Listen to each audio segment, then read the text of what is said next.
কুমিল্লার মেঘনা ও হোমনায় বিএনপির অভ্যন্তরীণ কোন্দল নতুন মোড় নিয়েছে।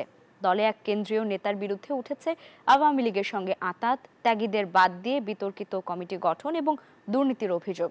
প্রতিবাদে মাঠে নেমেছেন তৃণমূল নেতাকর্মীরা। HM মহিউদ্দিনের তথ্যচিত্রে ডেস্ক রিপোর্ট। আলোচনা, সমালোচনা আর বিক্ষোভে বিতর্কিত কুমিল্লার মেঘনা ও হোমনা উপজেলা বিএনপির রাজনীতি। নেতৃত্ব নিয়ে তোপের মুখে বিএনপির কুমিল্লা বিভাগীয় সাংগঠনিক সম্পাদক অধ্যক্ষ সেলিম ভূঁইয়া। নেতাকর্মীদের অভিযোগ, দীর্ঘদিন পর এলাকায় ফিরে আওয়ামী লীগ নেতাদের সঙ্গে আঁতাত করেছেন সেলিম ভূঁইয়া। বিএনপির ত্যাগী নেতাকর্মীদের বাদ দিয়ে গঠন করেছেন দুর্বল কমিটি।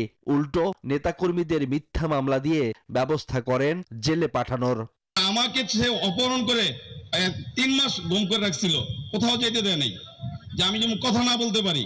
পরে আমি মামলার টোটালটাই বিবরণটা উঠাই ধরছি। আওয়ামী লীগ নেতাদের সঙ্গে মিটিং, সভা, এমনকি ক্লাব উদ্বোধনে অংশ নিচ্ছেন, অথচ ডাক পাচ্ছেন না নিজ দলের ত্যাগী কর্মীরা, যা নিয়ে নেতাকর্মীদের ক্ষোভ তুঙ্গে। এখন আওয়ামী লীগেরা মানে বিএনপি গুলোকে কেন চুপ দিব?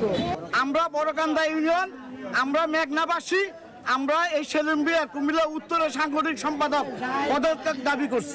সেলিম ভূঁইয়ার বিরুদ্ধে আয় বহির্ভূত 4 কোটি 43 লাখ টাকার স্থাবর অস্থাবর সম্পদের খোঁজ পেয়েছে দুদক। এদিকে অভিযোগ অস্বীকার করে সেলিম ভূঁইয়ার দাবি, তার বিরুদ্ধে ষড়যন্ত্র চলছে।